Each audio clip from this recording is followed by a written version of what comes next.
The Broken Agenda Podcast. In 5, 4, 3, 2, 1. I don't know which way you want to go on Just a little deeper. that. Lower. Almost, Too low. almost there. You're almost there. But I don't know. I don't remember what the drug is called, but he was like, yeah, you don't remember a thing, but they tell you what you said. Like they're having an entire conversation. That would freak me out. I said, yeah, that would screw with me. I don't like the whole idea of it. Like, No. although I do kind of want to do it to somebody. Like, just give Jesus. them like you. Like, I would like to give you the amnesia drug and then record you answering questions. Yeah, it wouldn't be good.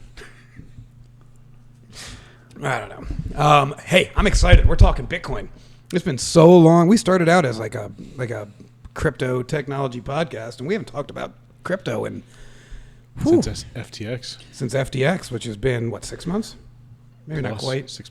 Has it been more than 6 months? I think so. Oh yeah, it probably has Didn't been. that collapse beginning of the year? You know what? I think you're right. It's almost a year. It's been close to a year since we've talked crypto. Well, look, I'm going to do everybody a favor watching this. We are not going to let Jimmy drag this into a bunch of fake altcoins that he made names up for, like Unicornium or Unobtainium or whatever the heck. Wife Bored changing apes. money. Yeah, I don't want to talk. I don't want to talk about. I don't want to talk. Yeah, I'm still sitting on some of that life-changing money. life changing money. No, wife changing money. Wife changing. Nice. That's the new. That's the Is new, that a? I don't know. We're not That's talking. the new drop. We're not doing it. We're not doing that. We're not doing altcoins. Oh. I want to talk about Bitcoin. I want to talk about really just Bitcoin. I want to. All right. So I don't know when this is gonna drop this episode, but we're currently at what, about $42,000 a coin. Yeah, something like that. Earlier this year it was hovering right around 16,000. So we're up almost 300% on the year. We're at 44 today. Ooh, nice! I bought some yesterday. We're up around $44,000 a coin. What I want to talk about is for anybody that is. I talk to guys a lot, people, especially older investors, that don't understand what this is, what's going on, or what to do with it. But they all kind of are coming to the realization that they really need to have some sort of involvement with it. So I want to talk about with you guys what the heck is going on, what we think is going to be forecasted here, what the future looks like, why it's going up the way it is. Is this a balloon? Is this going to collapse? Is this the beginning of the next big run up? Are we just getting started? Because Ethereum typically tracks with Bitcoin. I think Ethereum's trading at like what, 2,300 right now. Just Ether. Yeah, ETH price, 22. So they usually track somewhat together. I'm not sure why that is. I imagine investors just kind of see them as symbiotic coins. But I don't trust Ether as much as Bitcoin. I think Bitcoin, I don't know. I mean, I always think of Bitcoin as digital gold. That's how it sold itself initially, didn't it? Does that still hold up? I don't know. I mean, it's not a bad thing to buy some of. Depends who you talk to, I guess. Well, I mean, there's a limited supply. There's 21 million coins. Is that how many they can make? I think so. Yeah, Yep. 21 million. Can never be more than that mathematically. So you know that there's a limited supply. I mean, even with gold, they're finding more. So that's not a completely limited supply. Really, I guess that's the only thing that makes it Similar to gold similar to gold. It can be transacted like gold. right now. Actually, I think it's easier than gold right now. I think that's part of what we got to talk about. What's the future hold for this thing? So what's running up the price here? So we've gone up over the last month? What was it a month ago? Just pull up the 1 month chart. So a month ago we were down around what, 30, 35? Yeah, 35 it looks like. And what about 6 months ago? 6 months. 6 months ago we were down around 28, 29, somewhere in there. Oh, it bottomed out around 26. Yeah. Okay. So over the last 6 months, we've been anywhere from 26 to 44. What's going on? I don't know. Changing of the guards. What do you mean by that? I don't know. I'm of the belief that fiat currency is on its way out. All right. Is it? Let's talk about it. So in what way? Just the U.S. dollar or all fiats? All right. For anybody who doesn't know, a fiat currency is like the dollar. It's an imaginary money that's based on an economy. Your belief in the government. Your belief in the government. Yeah, essentially. Yeah. Yeah. which All is which is fading. Now, are you saying all fiats are on the way out? I mean, I kind of feel like it because I think everything is essentially sort of tied together anymore. I mean, we're kind of a global world anymore, right? Everything is intertwined. Well, I don't know with the European movement what's the organization they're trying to get rid of the World dollar? Economic Forum. No, they're trying to get rid of the dollar. You had all those countries aligned. Oh, Brexit. Yeah. Isn't that Brexit? Yeah, go ahead. Look Is it it up. Brexit? No, Brexit is That's Great the- Britain BRICS. leaving the BRICS. euro. BRICS. BRICS. Sorry, BRICS. Bricks? Yeah. BRIX? Ooh, we're teaching Tyler something. Yeah, I've never heard of this. What is... So BRICS is a bunch of countries. So you know how there's the seven, Australia. Like the Five Eyes and stuff? Yeah, it's Five Eyes, but there's the economic, BRICS countries. There you go. So you've got like Australia, the United States, the EU, Britain. They're all in kind of like the G7. Yeah.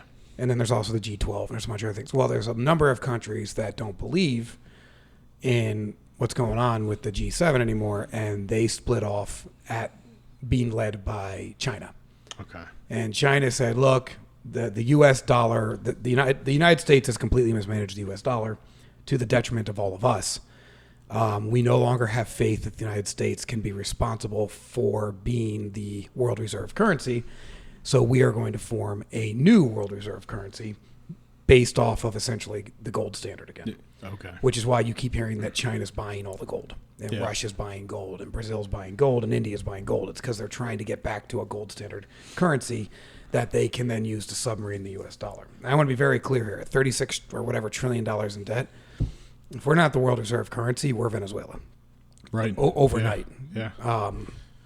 So that is the idea here, is they're trying to build an alternative to the U.S. dollar. Gotcha. So now I will say, between just India and China, that's almost half the world's I was going to population. say you have almost 50% of the population of Earth. Yeah. I mean, I'm a little surprised South Africa's in on it with them, but not a ton. Russia is basically China's just kind I of... say Russia's just trying to find somebody to be friends with. The one that's not on there is you don't have the axis of evil. You have China, but you don't have Iran. But you know they're going to be on board. Mm-hmm. Saudi Arabia has already been working with BRICS. So you know the Middle East is kind of playing ball in this because they don't want to be on the petrodollar anymore. And the countries that are still behind the U.S. dollar, none of them are doing that great. I mean, you want to talk about, you think debt's bad in the United States, you should look at the European debt right now. European debt is insane.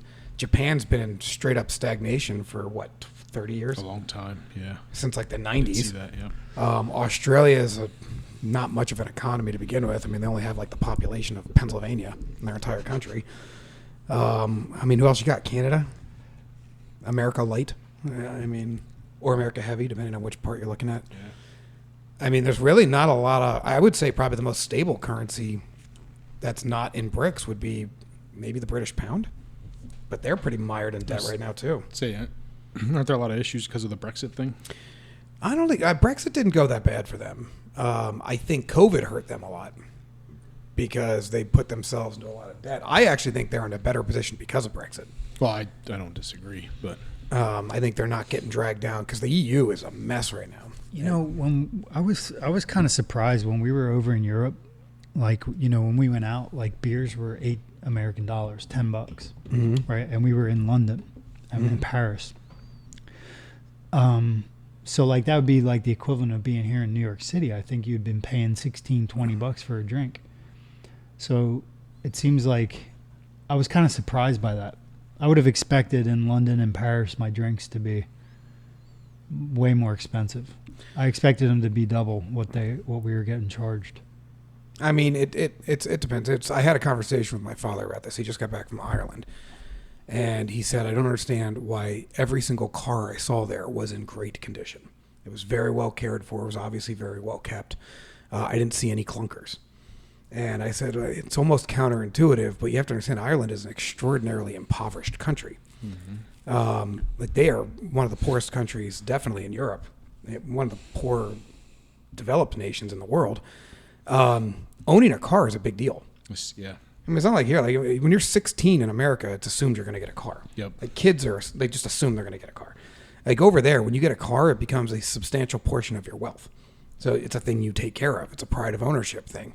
Whereas here, we beat them up and then leave them in a ditch and just go get another car. Yeah, for someone else to take. Yeah. So I think you see a lot of that in Europe, where you don't have a lot of the overhead you have here. That creates a lot of this inner city expense. You don't have the massive amount of property renovation costs that go into being relevant. You're not allowed to renovate. Like I was talking to somebody about Italy on this. Some of the historic stuff. Yeah, and Italy's extremely impoverished, but people glorify it in their mind. But if you talk to somebody from Italy, they're not allowed to change their own house. They're not allowed to do anything. So if you're running a restaurant, a lot of times if you really look, it's gonna be pretty run down. Yeah. Like it might have a lot of charm to it, but if you really look at it from there's gonna be plaster falling off the walls and cracks and stuff like that covered up by pictures. It's a very different experience. So they have a different places where their costs come in. So I didn't really like see any of that. well, I mean- London's going to be different. London's a very different experience, a more modernized city than like Paris. Were you in Paris? Yeah, we were in Paris and we went out in both places, but it just seemed to me like our cost of living here is like run away, and it's not actually the reality of the rest of the world. Well, it is in big Or cities. I don't know that Europe constitutes the rest of the world, but I would have thought Europeans don't have the money Americans have. You can't, if you charge $20 a beer, I said nobody nobody's would drinking buy beer. Yeah, nobody would drink the beer. Is it somewhat of a cultural thing too? Our view on alcohol is very different than what it is in Europe. Very different. I mean, they're giving So how? They're What having- do you mean? beer first thing in the morning, but here, if you drink before 10, you're an alcoholic. Oh, I mean, usually, but We tend to overdo it. we're super prudish. maybe we in the should US. spread it out instead. Well, of, we're also extremist. I mean, Yeah. if you're drinking before 10, you're getting drunk. Yeah, exactly. Well, yeah, They're not exactly. getting drunk. Yeah, exactly. yeah, maybe it's better just to spread it out over the day versus cram it in a 4-hour slot. We seem to be heavily drinking or abstinence. Like we're Yeah. very much extreme in that respect. Whereas I've always heard stories. My dad used to tell me this. Guys who would go over to like whatever company you work for at the time, go over to the Germany plants where they were making the presses and stuff, and beer was just in the vending machine. Like get a beer for your lunch type stuff. So Yeah, it's nice to have a beer. It's like a bit of a motivator. It's nice to have a lunch beer. Yeah, it is, but they'll have one. they'll just have one. It's not gonna be like we're like 5, 6, 7. Get Let's go. around a couple rounds of shots with that And beer. also, what's the percentage on that? 8%? On this one, Yeah. yeah, 8, Yeah, down 7.5. Yeah. They're so- drinking 8%. yeah, they're not drinking 8% beers for lunch. They're not drinking for the alcohol percentage. Yeah. Like whereas we get excited when it's like a 10% beer. We're like, yes, I'm going to get hammered. It's like there's a different. That's what he means by We a just cultural pay for difference. 3 of those right away. Okay. Yeah, there you go. Exactly. So yeah, it's very, very different viewpoint. So, but yeah, I don't know. Were you just in touristy areas? I mean, I guess I don't know. Yeah. I mean, like when we were in Paris, we were all down around Eiffel Tower and all that. you know. Okay. And I mean, I would have thought for sure I'd been paying $15-20 for a drink. Well, I mean, the United States is not unilateral either. I mean, you might spend $15 for a beer in New York, but there's a place up the street from my house where, it's $2 for a beer. Well, yeah, but I was like if saying you we go, went like if to, we went to Philly, we'd pay $15-18 probably for a beer. Depends what part of Philly. We went to a new restaurant Sunday night after shooting. My wife and son. I ordered a beer, thinking I'm gonna spend $8 on this thing. It was $3. I was like, holy shit! Wow. So I was like, damn, I can't drink more than one. It's too expensive. I go up to Palos all the time, and their beers are like $3 Cheap, yeah. for a pint. It's not like a hell? little tiny beer. Yeah, it's so there's very different. I mean, even Philly. Depends what part of Philly you go to. How fancy the place is. Yeah, if you're down on South Street, it's a tourist trap. You're going to pay. So, but Well, so what do we think? Back to the BRICS. So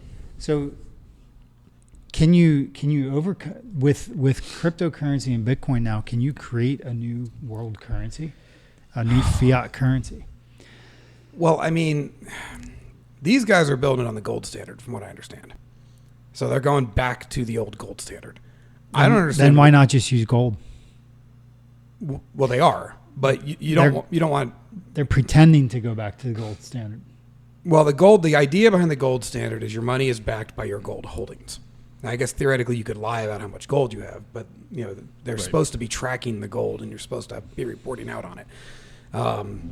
So you're supposed to be able to prove your gold holdings. So the idea is you don't keep the gold in circulation because you don't want it to get lost. It's a limited resource. Like you don't want somebody dropping a gold coin down a sewer grate. So you keep the gold somewhere, and then you represent that gold with fiat dollars. I mean, that's kind of where the whole concept of a fiat money came from, is it's representative of actual value. So we kind of walked away from that when we got off the gold standard back in, the 60s? Yep. 60s, 70s. Who did that, Nixon? That was Nixon, I believe, started us off the gold standard, yeah.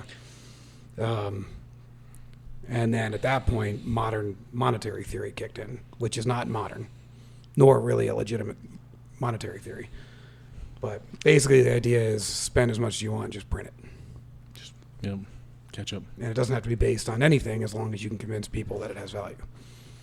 So if this thing actually goes through, I don't think people in America realize. No, they have no idea. Well, and it is already going. This has been around since 2001. Yeah, BRICS is the thing. Well, yeah, BRICS is, but they've united. They keep bringing in more and more countries. And what really happens when they decide not to take the dollar anymore? Their plan is by 2050, I believe. Their plan is to take over the global economy. It'll 2050? It'll probably happen before that.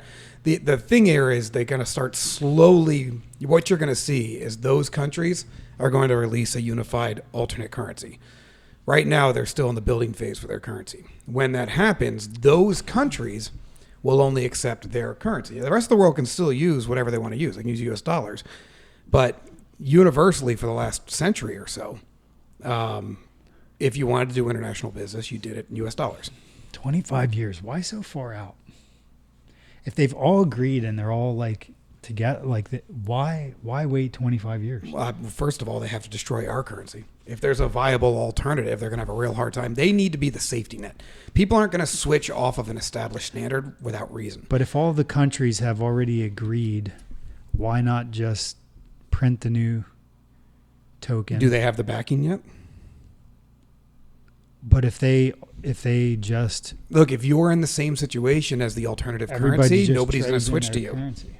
Yeah, but then you're still going to have to trade with the rest of the world in dollars. You need the rest of the world to come along, or else you're still stuck. China's an export country. They sell to the United States. If the United States is only going to pay them in dollars, then they're stuck back on the dollar. They need to crash alternate currencies so that they become the safety net for the rest of the world. I mean, that's what I don't know. How would you do that? I don't know. Maybe release some sort of virus that forces everybody to spend trillions of dollars to go into debt, shutting down their economies. I don't know how you would do it. I read a book about that one time. Yeah, maybe. I don't know. It would be a good place to start. Maybe. Pure fiction. I know. But I mean, luckily that virus didn't come from any of these BRICS countries. I mean, oh, wait. Never mind. No, it didn't. No. I mean, it didn't. It definitely did. It came from that. It was all made up. It's, no, I mean, you've got to create a reason to make you look better than the alternative. Right now, they could start trading in their own currency, but they'd only do it in-house. So yeah, but that would be like me and my. There's a lot of countries that are in there. That would be like me and my family trading in our own currency, but when we go outside, we still have to exchange that currency into U.S. dollars because Weiss won't take it, and that's where I shop for food. So all you're doing is making a ton more work for your people and for your businesses and everything else for no real gain, because it's going to cost you money to exchange that. What you need to do is you need to build something that you can then export as an idea to the rest of the world, like we did post World War II with the U.S. dollar. We exported the safety net of the U.S. dollar to the rest of the world, and they all bought in because we were on the gold standard. It was a reliable currency. Everybody else was in shambles after World War II, and we tied it to the U.S. petrodollar. So it was oil. It was gold standard. Oil was the linchpin, and it worked. It worked because nobody else had a viable option. There was no other currency that could hold up post World War II. I mean, the Deutschmark was toast. Every European country was wrecked. China was a third world nation. So how are they going to compete against Bitcoin in 2050? That's like the real question. When you need adoption, though, on a global scale. You need adoption. So if they don't get adoption of Bitcoin, then... Well, I personally think Bitcoin would be a phenomenal global scale alternative. It would be, but you need adoption. Well, I mean... So Venezuela, by making it their... you mean El Salvador. Or El Salvador. And I think, didn't Argentina just do it? Argentina is going to. So, Argentina's doing it now. that legitimizes their currency because like every country is under agreement. How many countries have gone accept Bitcoin other as a legal people's currency? country as a currency? If enough countries start accepting Bitcoin as legal currency, that could become a legitimate option. 2 countries. Okay. El Salvador and Central African Republic. So Argentina will be the third Yes, they're supposed to. to make it legal currency. with their new government. Yeah. Well, this happened once before. What was it, like 18, 19? Yeah, Argentina. That's The U.S. did it once before, What's that? where after the Civil War, wasn't it? Where we basically bought, because there was all these currencies that were floating around, kicked out by all the states. Mm-hmm. Like And the Confederates and all that stuff. we've done it a couple of times. We did it after the Continental dollars, not called dollars, the Continentals. Yeah. After the Revolutionary War, and then the federal government came in and bought up all the Continentals, pennies on the dollar, Yep. and everybody took it in the shorts. And then I believe it was after the Civil War they did it again, or sometime in the late 1800s, somewhere around there, where they went through and bought it up with the modern U.S. dollar, and everybody took it in the shorts. Yeah. And I think that's what they're targeting now again. It's suspended the use of gold as payment. The term greenbacks were given legal. I'm not sure. I'd have to do some research. Yeah, I'd have to read But it. there was at least 2 times I know of in American history where they've done this before, where they ruined the money and then went in and said, "Well, I know you've got $100,000 of these old things called dollars, but we're giving you these new things." Which what are they? They just approved the development of the U.S. digital dollar. The USDT or whatever. It's something. It's got a new name. Dollar coin or whatever. Yeah, but I think that's what they're going to try to do, where they're going to try to say, look, trade in all of your U.S. dollars. We're only going to give you 10 cents on the dollar. So if you've got 100,000 U.S. dollars, we'll give you 10,000 USDTs, and you have to use them, and your U.S. dollars will expire by the state, and nobody's allowed to use them. It'll be illegal to trade in these. And that's how they end the U.S. dollar. Mm-hmm. And now if it's a digital coin, now they can do whatever they want to it. Everything. Which is why Bitcoin is an interesting conversation, because they can't have Bitcoin floating around if they want to be the digital coin that you're mandated to use. You can't. They can't. The government can't. Because why would you go with a coin that's completely designed to control every aspect of your life and you have no real backing for or no real value to, when you could use Bitcoin, which has a very realistic backing, has a very realistic value, has a limited quantity that can't be violated, and is private. But don't you shut out Bitcoin by not allowing it as legal tender? Well, that's what I'm saying. They can't allow it. Right. Well, Exactly.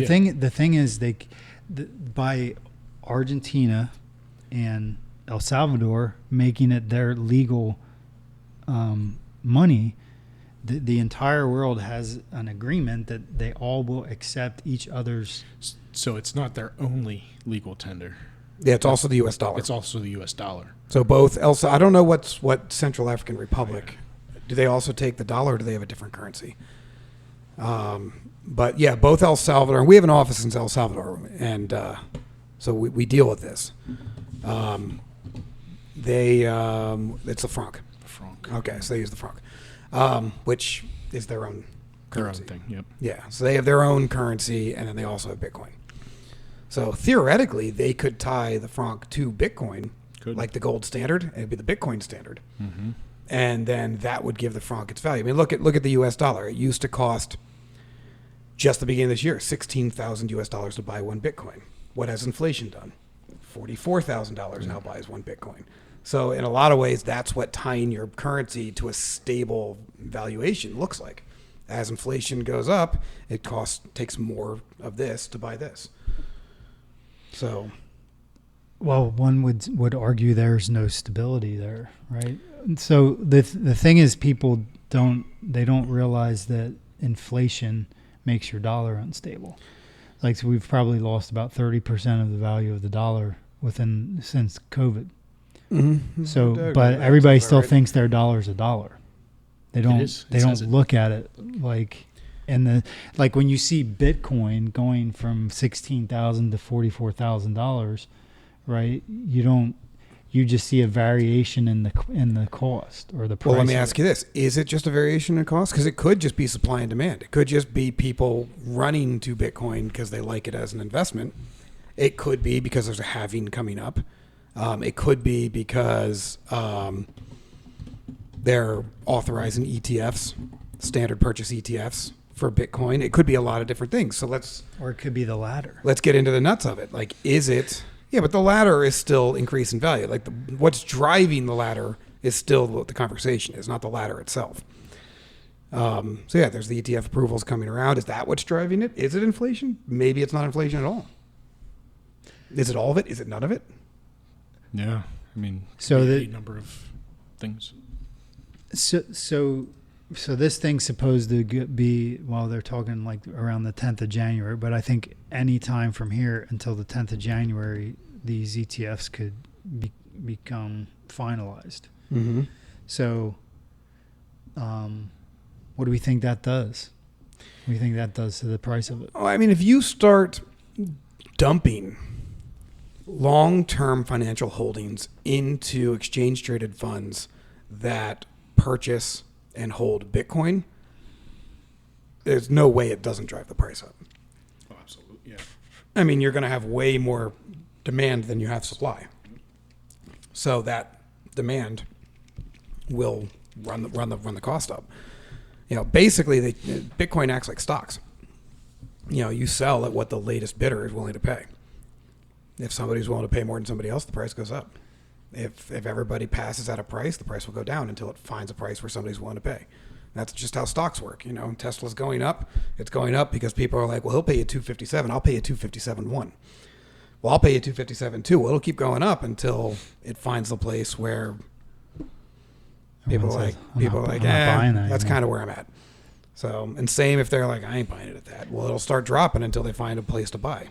So it's that free market thing going on that we've destroyed in a lot of ways with fiat currency. We're not allowing it to be subject to the free market. I think a lot of this started with TARP.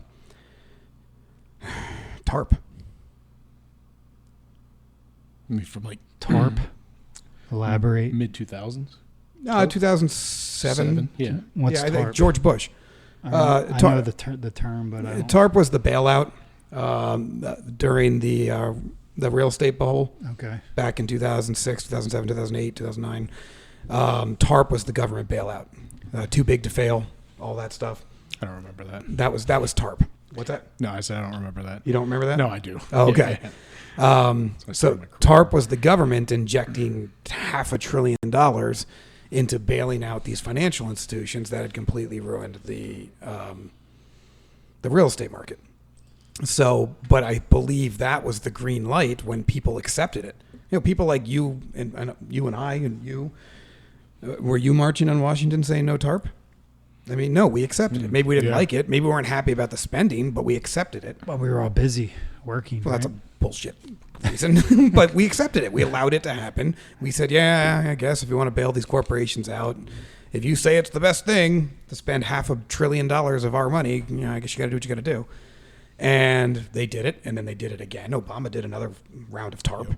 And still, you know, the conservatives yelled about it, but nobody really did anything. And then it was like, well, hold on. So wait, we can just print money and nobody will say anything? Well, what else can we print money for? I mean, we the U.S. population greenlit unlimited spending Yeah. by not pushing back, not putting a stop to it, by selling out our kids' future for our own present, essentially. Yeah. I mean, there's no way out of this. Now, I don't know. You can't get out of $36 trillion in debt. We can't even afford the interest on it. I mean, there's no. I don't know where it lands. I don't know what it looks like, but there's no way out. There is. What's that? Get rid of the fiat. And do what? You just leave it behind. And do what? It becomes worthless. You gotta have something else. And do what? What are people going to spend to go get food? Well, they'll go to the U.S., the digital currencies. Okay. And what digital Leave the debts currencies? behind. Well, I think most people are going to run into I think you're gonna slowly. More people are going to start accepting crypto, Bitcoin, Ethereum. They're going to start accepting this as a means of trade. So Like you're going to find people who will be willing to accept it from you as payment. I disagree. I've heard that for 10 years. Bitcoin's the next payment. You see one shop pop up, and then it disappears. I don't think that's the case. It's going to take a hell of a lot more adoption. So what do you think? I don't know. I don't have an answer. I just don't think we're going to start all of a sudden seeing more and more people accepting cryptocurrency. I've heard it talked about since I bought my first Bitcoin. Like, this is the next thing. Oh, we're getting credit cards backed by Bitcoin and all this stuff. It is the next big thing for decentralized people. Right. But the problem is most people are centralized. Yeah. Most people live in their bank account, City, paycheck to paycheck. Only place you're going to see regularly accepted cryptos on the dark markets or dark web. Well, what about Square? What about Square? Well, Square is the banking, one of the banking systems of the next generation. Yeah, but it's just payment Square's processing. a So, POS system, right? isn't it? So, but people can pay each other with it. Yeah, but it's no different than PayPal. You're right, but you're talking. But PayPal, I guess you can get Bitcoin with PayPal now, right? Sure. So, so you're I talking do. a generation 5 years down from you who is okay with all of this new stuff. And are they? So let's look that up. All right. I like where your head's at. So look up how many people under the age of 30 own Bitcoin. Let me just see if we can get an answer on that. Maybe we can. So I would tell you right now that my guess,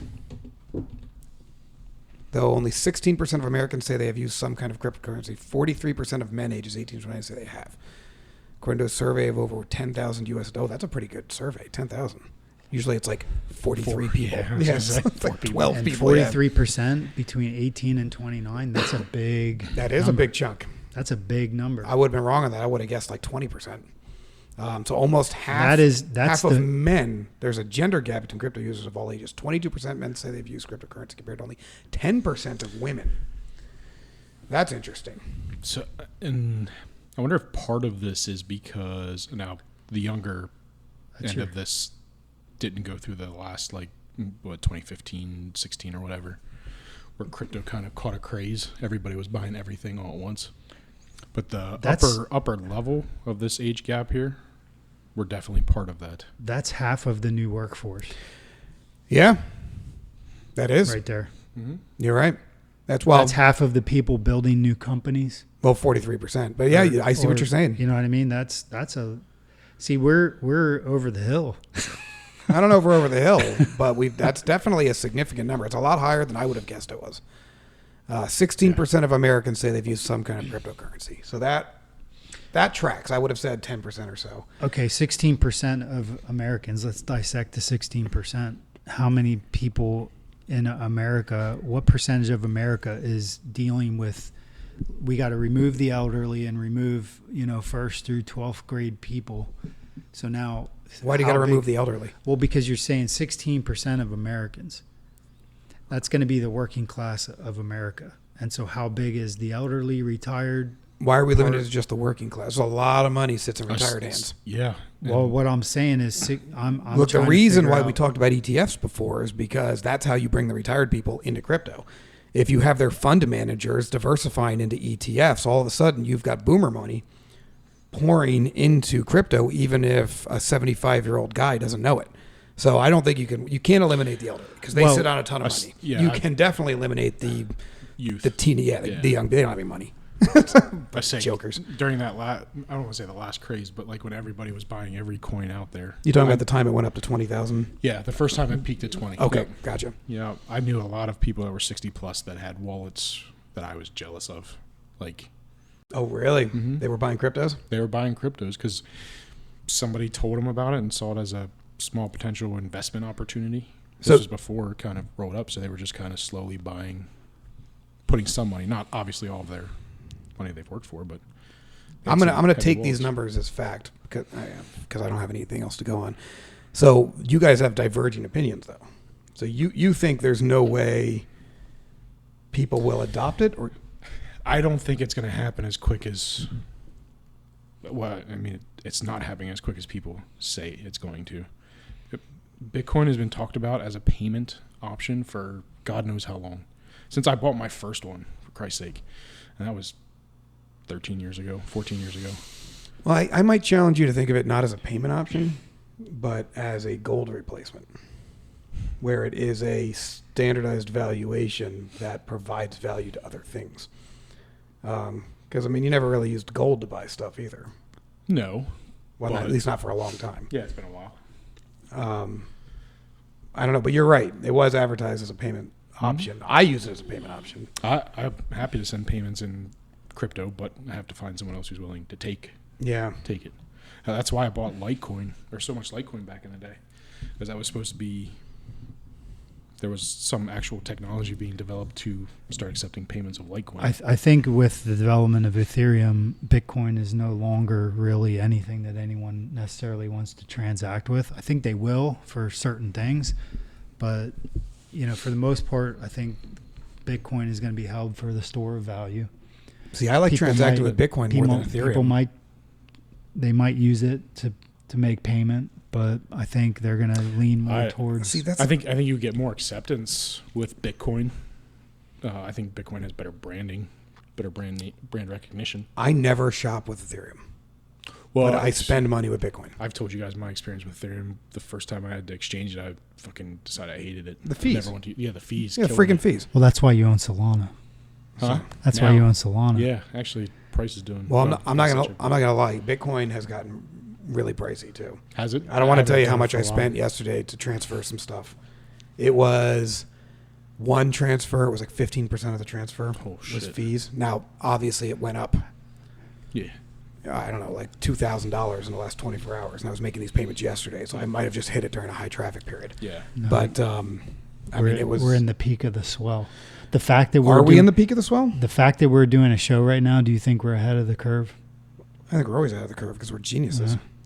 I think. Wait. Well, let's ask. So we've only got like 20 minutes left in the show. We're not breaking this one. It's going to be an hour-long special. Yeah. So are we in the peak of the swell? So let's talk about that. All right. First of all, before we get into that, so what do you think? You think people are going to start spending crypto to pay for things? You think that's going to become a standard eventually? I think the first thing is people are going to start investing it, holding it like stocks and gold. They're going to start to put their money there and just look away and not think about it. What does that do to fiat alone when people are making that shift? I don't know as far as I don't think people are. I look at all of the other tokens as more of the commerce side of things. They're the investment in specific technologies.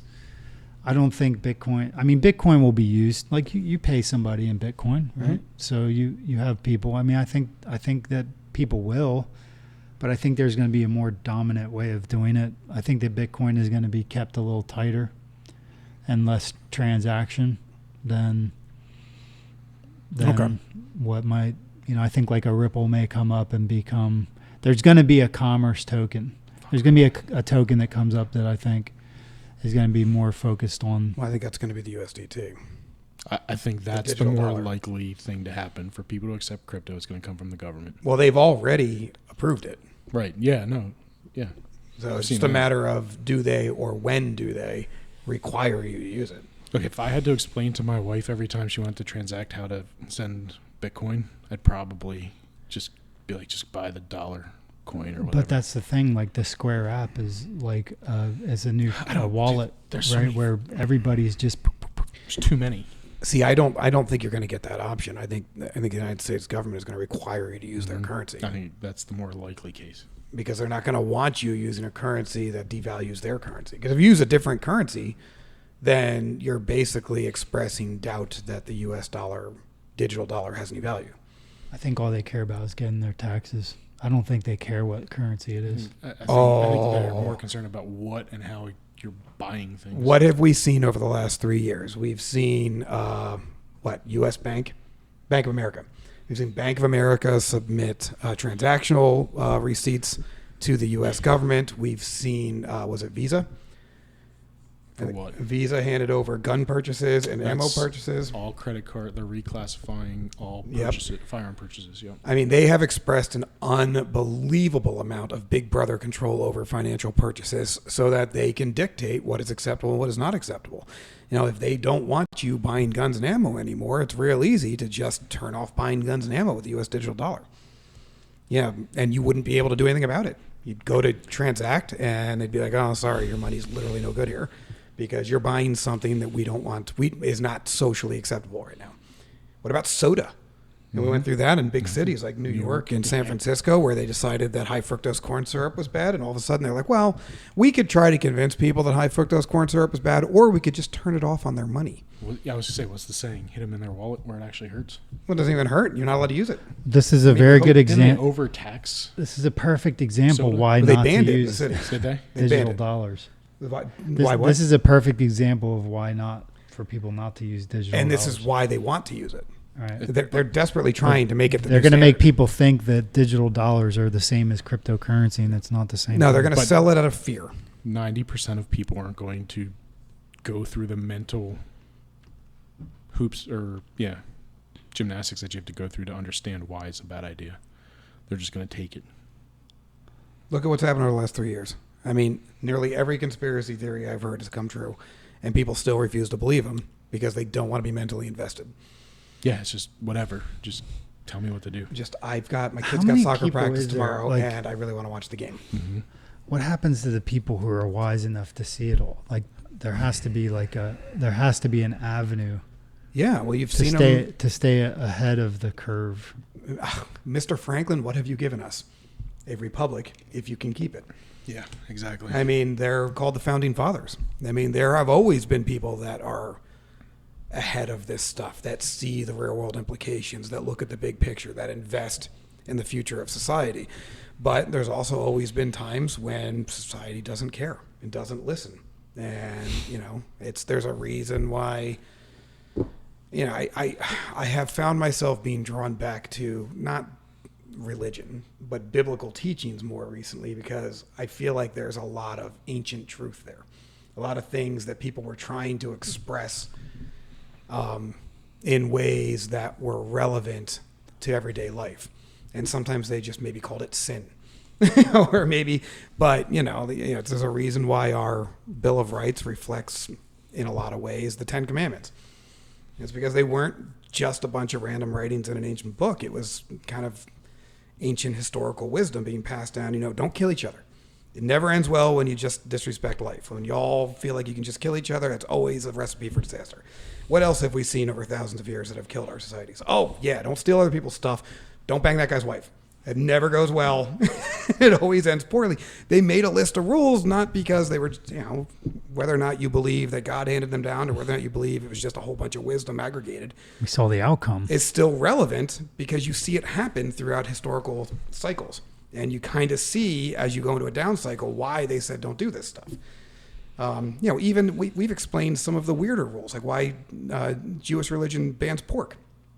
It's because they didn't know how to explain trichinosis, but they knew it was a real thing. It was bad. And they were like, well, how do we get people to stop eating pork? We know this is the problem, but we can't prove it. We don't have science. You just tell them God said they can't eat pork. Like, whatever it'll take to get them to stop eating damn pork. Like, it's a very real possibility that that's what happened, but it doesn't make the wisdom any less relevant.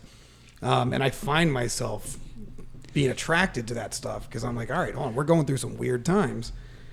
Yeah, What other it's nuggets like- of wisdom are hiding in the past? It's like the basis of human existence, right? Like think about products that have been developed, right? How you like apple cider vinegar and baking soda. You have all these staple products like Dawn dish soap, right? They've all like withstood the test of time, and then all these things have like come off of them, but they're not near as good. It's sort of that. It's that staple wisdom of humanity, right? Like a vaccine, maybe. I don't know. I'm just saying. Kind of nailed that one a while ago, and now it's new and improved. Do either of you watch TV, like any kind of like No. streaming or Hulu or anything like that? No, not really. The fucking ads for Vaccines? their vaccines has tripled. Oh, really? Every single there's one. I swear I don't even see it or Novavax hear whatever. I about it anymore. don't either. Really? No. That's you I've go pro- onto like Hulu. I think that's what I have a show turned on, but it's just every episode, every commercial is just for the vaccine. Like I've There's one that's a completely true tailored vaccine what now I- that they're pushing, What is that? like where they take the COVID virus and then kill Oh, I it. hadn't even heard they're doing that. Novavax So or it's an something actual like that. vaccine? That's what it Not says. It an says mRNA this is treatment? this Do you is not think an they're just trying to get rid of mRNA the treatment. fools with vaccines?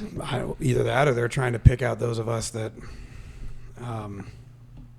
I don't know. There's so many theories on the mRNA treatments that I wouldn't even know where to begin on that stuff. Yeah, how can you want to like?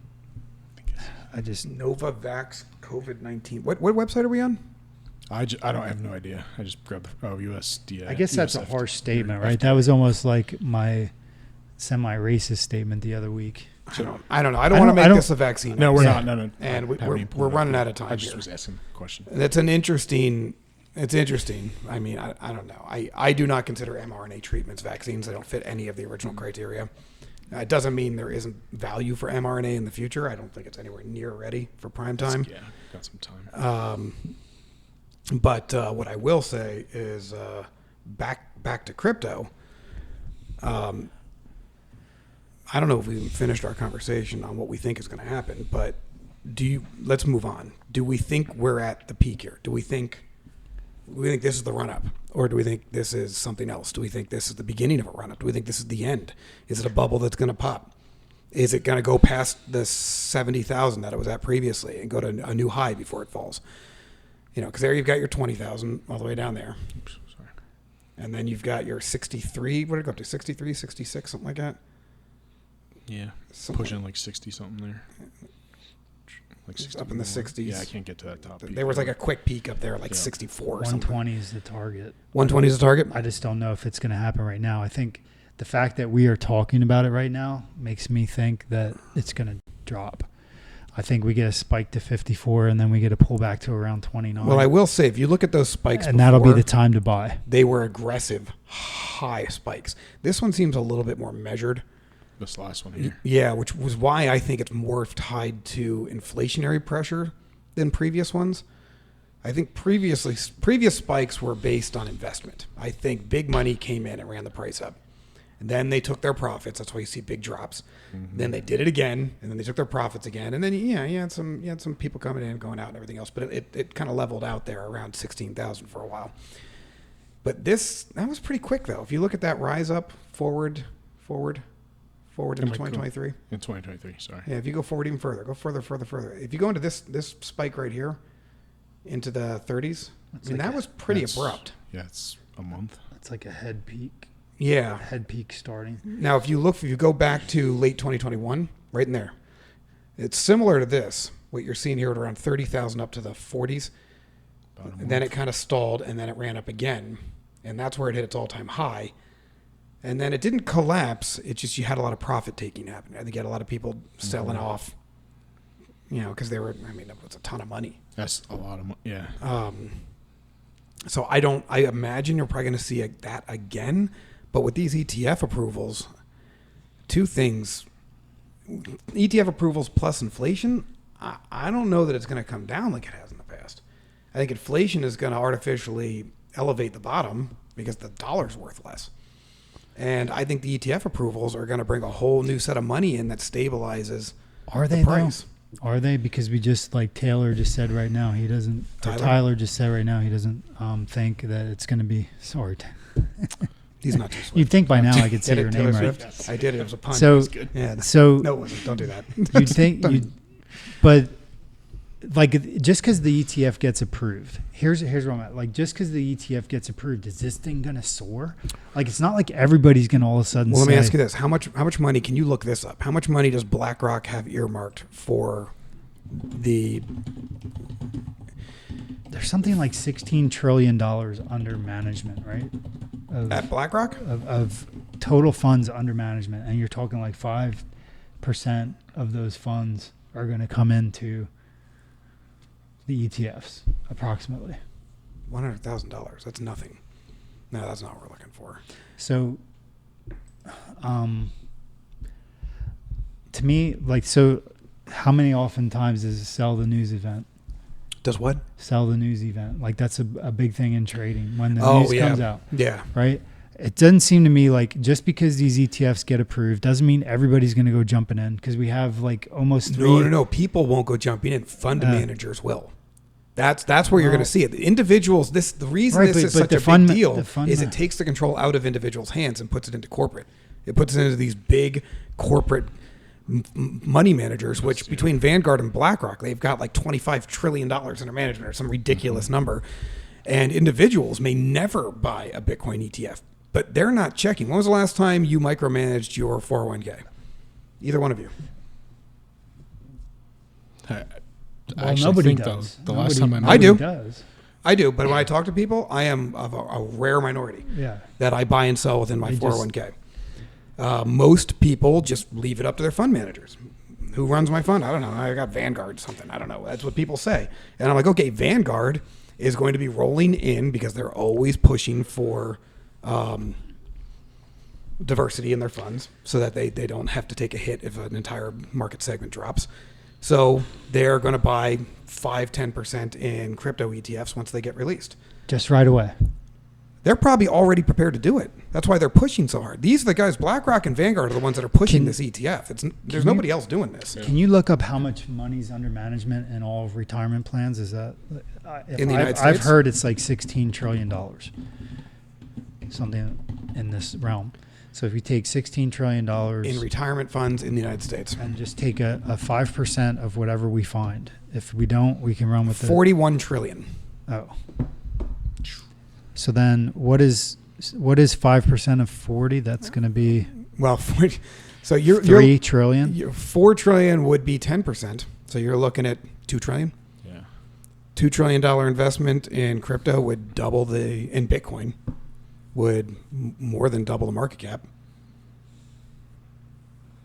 Right? Mm-hmm. What's the current market And- cap for and- Bitcoin? Let's and- search that. Okay, and so we think that this money's just going to get dumped in. We think these fund managers are just definitely going to go in and buy.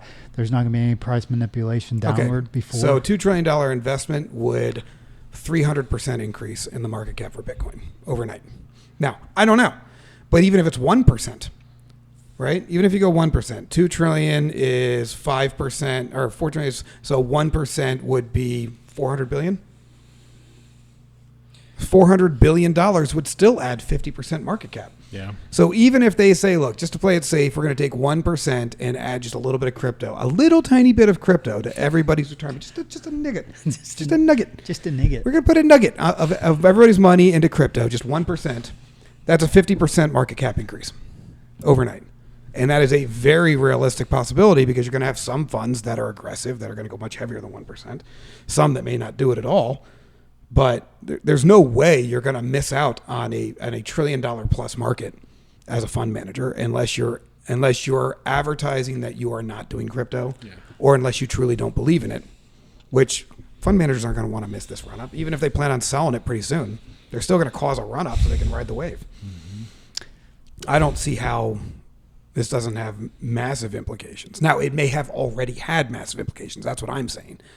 We've seen a 300% increase in Bitcoin over the last year, and that could have been in preparation for and under the assumption that could be the crypto whales. Yeah, they could be hoarding them because they're going to be, if when the ETF hits, they're going to sell them off to funds and make a big nugget.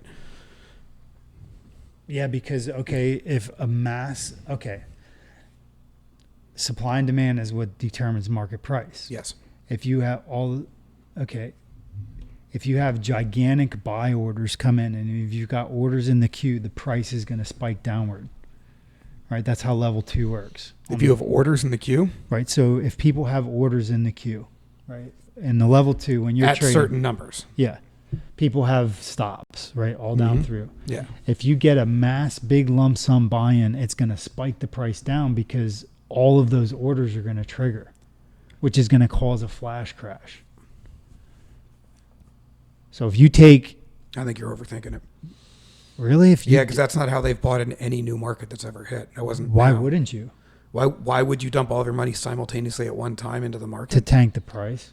Well, no, they might tank it. I wouldn't surprise me one bit if they tank it.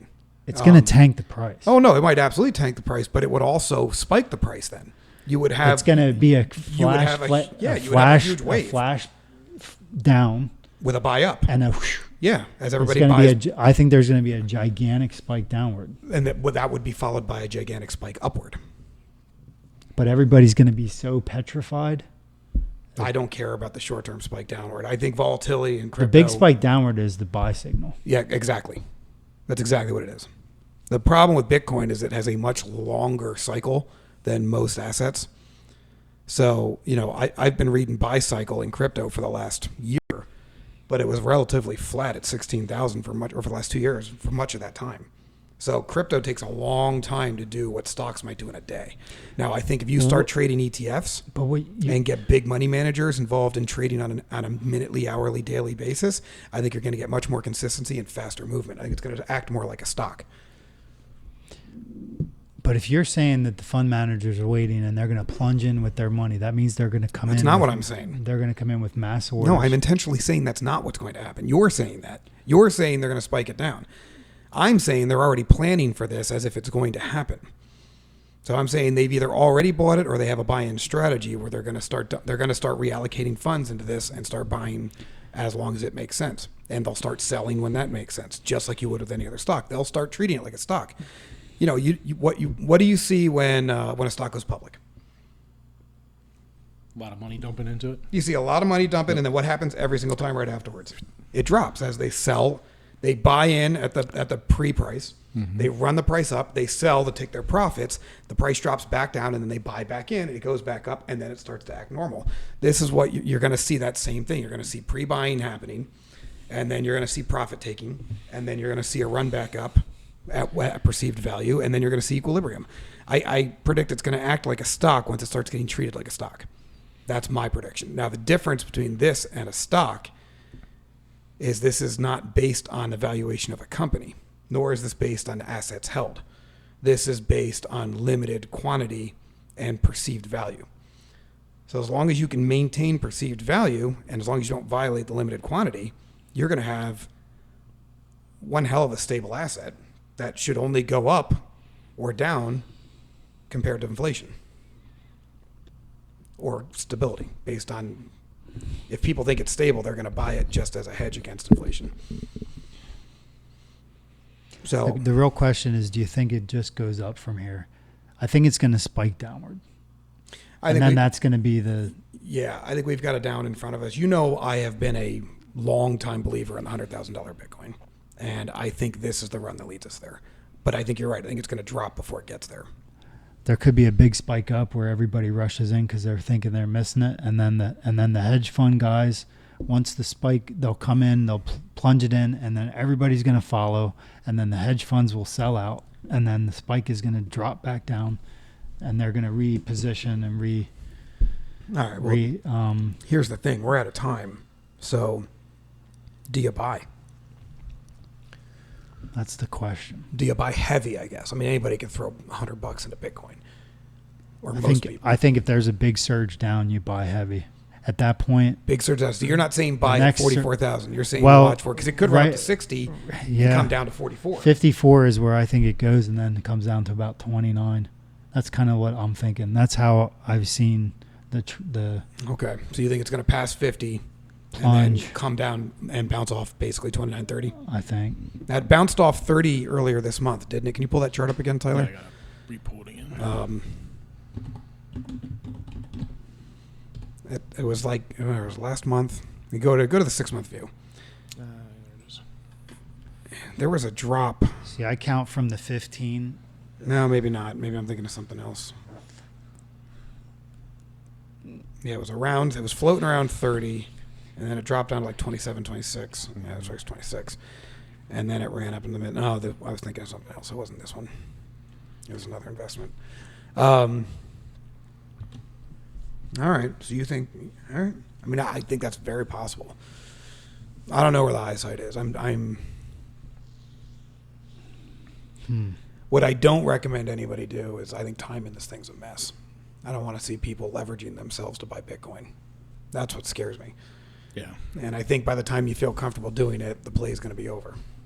but I don't know what that play is. I mean, this thing could drop down to, you take a home equity line of credit to buy a bunch of Bitcoin, it drops down to $20,000, or 50, or back down to 16 or something like that. Yeah, You're further down hosed. too. Yep. At 8% interest on your HELOC, you're now screwed, heading into a recession.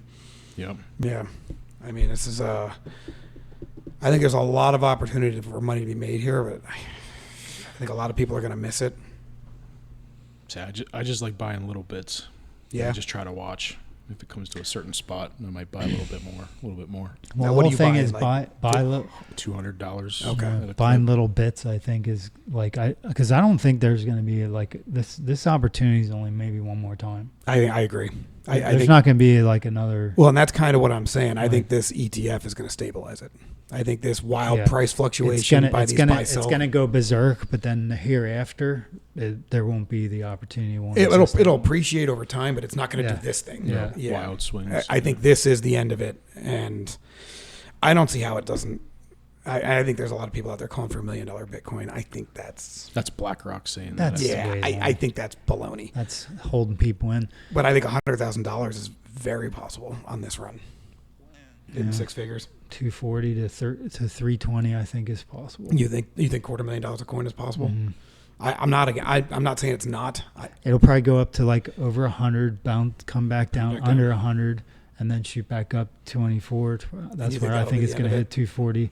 Then it's going to, I think, slowly come back down for the next cycle of whatever. So it sounds to me like you are recommending buying. Deciding, is it now the time or wait for a pullback? Because a lot of people are waiting for the pullback. I think everybody's going to get lured in Go back to the 1 a month. little too soon. They're going to get lured in because it's going to start to go. There's going to be a spike. There'll be enough of a spike that everybody will get drawn in. Go back to the max. So we're close to historical highs here. I mean, now we're far off the 2 big peaks, but historically speaking, short of a peak, we're pretty up there. Like, go back over here to the last peak at the 19,000, This right? here? Yeah, down, and go down to the second. Up forward, This way. right there. Right here. Down more, And right the V there. wants the valley. Right there. So it dropped down to 8, See that? 6, 7. That goes from what, 8 to what? 6, 7, To 9. back up to 9. Now I was in the market through all of that, so it was an interesting ride. See this big peak over here? Oh, which way? The Left? downward peak go to the right. It's before the big swell up. This here? Keep going. Keep going. Oh. Right This there. one, That's yeah. what I think is coming. You think it's a drop to 5? Or I just think- another? I think- just No, another no, he drop? thinks I it's gonna think that drop. drop is coming. It's going to come slowly. I think we're on that ride off. Well, It if was within a week, what, 2 weeks? yeah, but But that's the weird. Wasn't that's the thing though, because we've got that ETF coming out early January theoretically, right? Mhm. So I don't think you can expect that kind of time frame. Go. Also, the timing of this was. That's March 2020 That's when the they vid. decided to shutting down economies and shit. Everything took a dip there. Yeah, I don't think that had anything to do with Bitcoin. I think that had to do with people pulling their money out of the market everywhere. I think we get a little spike up, then it goes sideways, and then we get the big dip and the big scare, and that's going to be the time. You don't think it's going to trend like this, where you get the swell and then a I don't think Dip from and then here. back up. I don't think from here. I think that If it is, Tyler, we're in it now. Well, that's what I mean. We're in the next swell up, right? I think everybody 'Cause that thinks almost matches this. Now, zoom in on that first spike all the way on the left, the $20,000. This here? Zoom in. I don't know if I can. Ugh, you can't. Yeah. Ugh, Google, you suck. the, I could do that on my trading platform, but I bet if you zoomed in, it looks like a spike, but it wasn't quite a spike. Like it was, it This did. here? It spiked up, but then there was some movement in there as it kind of moved around. Yeah, it was jumping, but I mean, you hit that peak because this is that peak I was talking about. Yeah, that earlier. peak happened fast. This is when people went from $2,700. People thought they were balling, and then it shot up to 20. See, go up into the big peaks now, the newer peak. This one? Yeah. So now now go forward. Keep going forward. That low right there. Keep going. Right there. Those are the next people to get sucked out. right? Those are the next people. The people off that last high, they're going to start selling if they're in. So they're going to suck out that liquidity. You mean the people who bought here? Yeah, the people They're who gonna are start stuck at the selling here. top are going to get close and they're going to I sell. don't know. So go to 1 month. So we've been floating pretty. I think you've seen some selling happening in here, but it's not doing what it usually does. So usually, once they get to these peaks, it drops down more aggressively. This seems like people are buying as much as selling. It seems like it's stabilizing itself at the $40,000 mark. I mean, I've been looking at buying again. I stopped for a while, but I think some other people are probably doing the same. See, everybody, that's the thing. I didn't stop. When people are starting to I- look at buying, yeah. we're doing a show like this. You're right. You are right. You're right. I think the indication is coming that the drop is coming. He makes a good point on that. Like every time, and when everybody's talking about it, that's not a good time to buy. Yeah, Right. that's the time to get ready for the dip. Of course, I ironically Right. bought more yesterday, like an ass clown. Yeah, I've been, Yeah, but you're constantly scaling in. I'm right? always That's the scaling in. difference. I've been buying in since 2016. So buying it here, buying it there. I buy some every single month. I was for 2 years or so, and I stopped the last 8 months or so. Yeah, Just I was paying off college loans, so gotcha. No, that's a smart play. just yeah. Get that debt out of there. Yep. I don't know. My big question here is, do I leverage to buy heavy? If you see 29, I wouldn't hear. No, I don't think here either. I think it's a little heavy, but yeah, I was thinking the same thing. If it 30? I was thinking if it drops down under 40, like down into like 35 territory, 38, 32 is a significant. and don't leverage heavy, but buy a whole coin or two. Man, that's pretty heavy. It's it's heavy. I mean, you're banking on the fact that it's not going to completely lose value. Mm-hmm. Because you're Isn't losing that always interest a price. possibility too. It just zeroes out at some point. I don't we think past that zeroing point? out outside influence is a possibility anymore. I think there is entirely too much money invested in this thing's success for it to just vanish. But I think it is not. It's not monitored enough for it to be stable. You could absolutely have the whales dump, Just yeah. all sell call it each off. other and be like, "We're all dumping at 4:30." You know, get out while it's high. We'll spike the price down and we'll all buy back in. But the problem is, since they can manipulate it that way, they're not going to let it die. They might spike it Right. down and spike it back up. It's too much money to be made. But there's too much money to be made to kill this asset. Yeah. And once BlackRock and Vanguard are involved, there's no way to kill it without the government involvement. Yeah. Because now too many individual investors are involved, whether they want to be or not. So that's why this ETF thing is such a big deal. It stabilizes something that's traditionally volatile. And to your point, I don't think they're just going to dump a whole bunch of money in. That would be stupid. I think they're going to start buying in. Funds are going to start buying in. It's going to be a constant buy-in as they reallocate resources and sell out of other things and buy into this and sell it and buy it and sell it and buy it. All the It's- articles will start coming out. Oh, so and so's buying. The craze is going to get all nuts, and boom, it's going to. Like, Don't you think they've been buying in? I do. This, I think Well, they in can't buy- anticipation of the ETF. What yeah. but they can't buy in with those funds. No, but they can Right. buy in with their own money. their They own, buy in yeah. with their own And money. then they can sell it to their own funds for a profit, which is probably what they've been doing. That's what I was saying. That's why I think it's run up over the last couple of months, over the last year or so. They've just I think they've been dumping their money in anticipation of getting these ETFs through because they've and then got they'll all the sell, and lobbyists. that will be what drops it. And The then whales- they're going to sell they'll sell their own coins to their own funds for a massive markup, most likely, make a ton of money. Well, they won't be able to do that. Why not? Well, because they're all private wallets, right? So even if you set up some kind of